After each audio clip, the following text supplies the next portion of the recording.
Introduce. This is my team.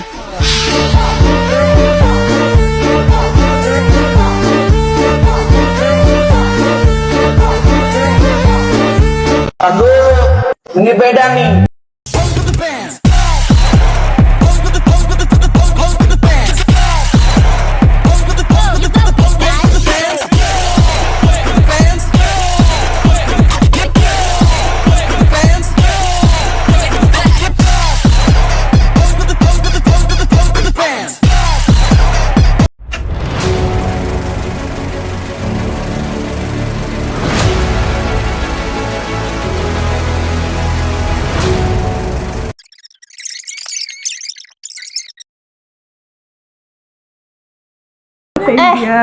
Gue mau cerita nih. Jadi semalam tuh gue nonton film penjajahan Jepang Indonesia gitu.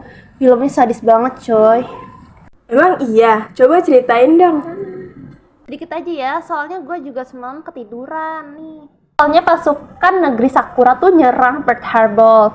Terus habis itu menang, menjajah Indonesia melalui kayak penderitaan, kayak siksaan secara fisik, pendetensian tanpa alasan yang jelas, perbudakan seks, terus juga kerja paksa yang gak manusiawi, dan masih banyak lagi deh yang kekejaman Jepang. Pokoknya serem banget deh. Ih, seru banget. Coba dong ceritain lagi sampai penjajahan Jepang itu kalah. Tahu nggak? Coba Karina tahu nggak?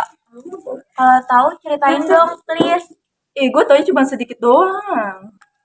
Udah nggak apa-apa ya lah. Ya udah nih ya, gue ceritain. Jadi Jepang itu pertama kali datang ke Indonesia pada tanggal 11 Januari 1942.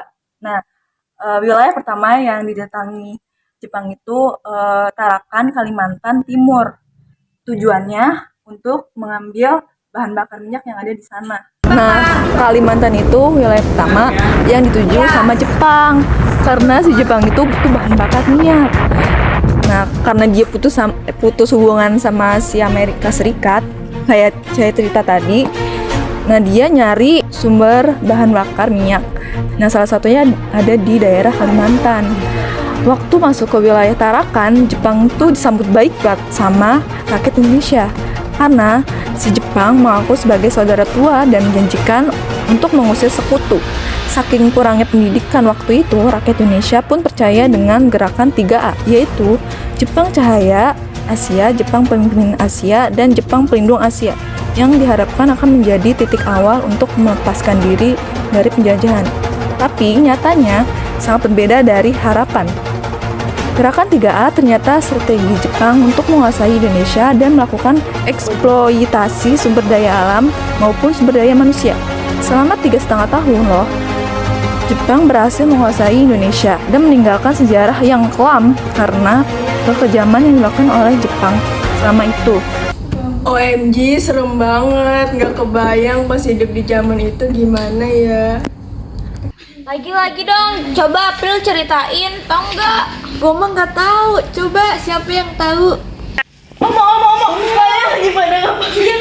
Ini seru banget ceritanya ini. Cerita apa sih? Udah kayak cerita tadi ya, marah aja.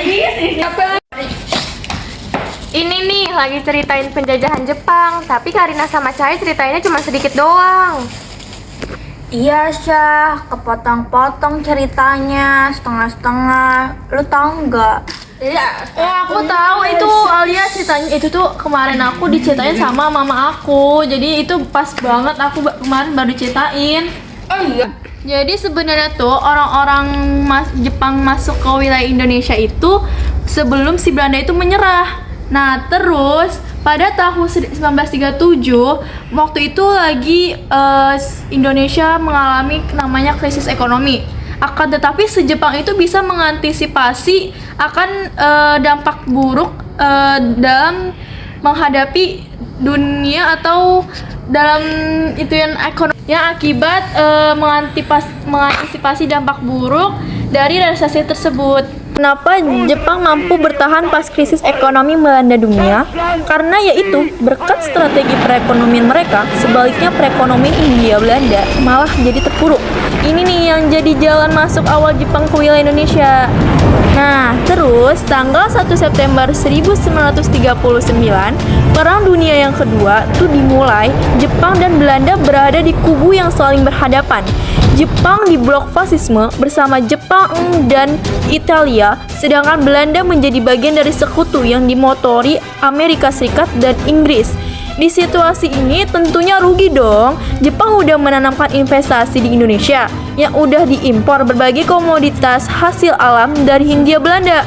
Alasan itulah Jepang kemudian mengincar Indonesia. Sampai sini bisa disimpulkan dong bahwa tujuan awal Jepang atas penguasaan terhadap Hindia Belanda pengen menguasai kekayaan alam Nusantara untuk kebutuhan perang dan industri.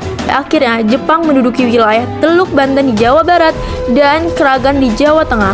Pada awal Maret 1942 akhirnya Batavia, Jakarta yang menjadi pusat pemerintahan kolonial Hindia Belanda direbut juga sama Jepang pada tanggal 5 Maret 1942.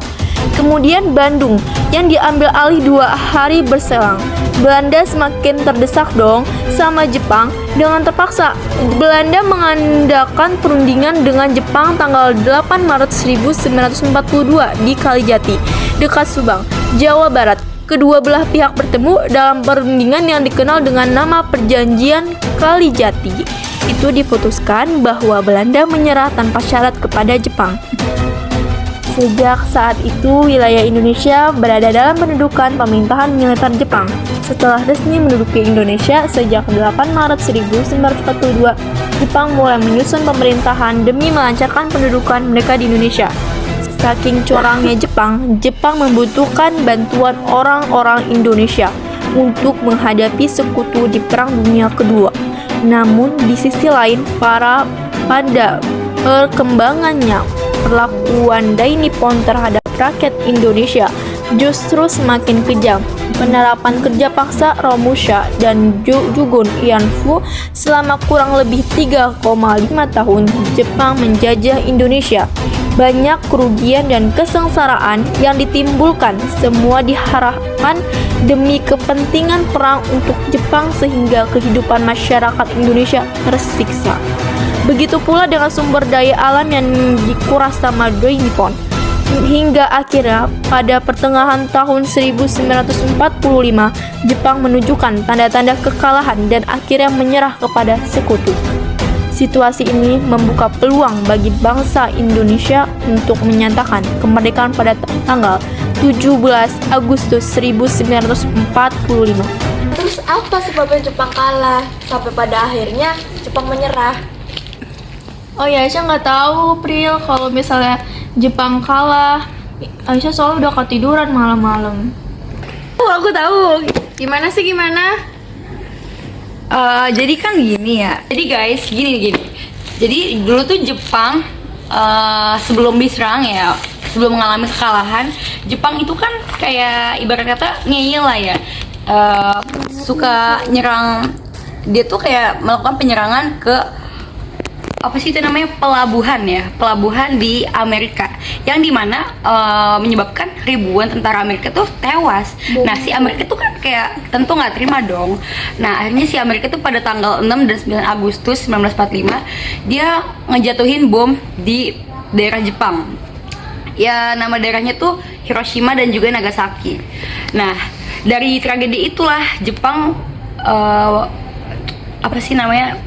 Jepang tuh mengalami peristiwa yang ngenes banget lah ya, dan juga jadi porak-poranda tuh, hilang ribuan pasukan militer, dan bahkan katanya nih didata sampai ratusan ribu warga sipil yang tewas akibat pengboman tersebut. Ih, seru banget, tapi kasihan, sedih banget ceritanya. Udah, ayo masuk, udah selesai istirahatnya. Ore!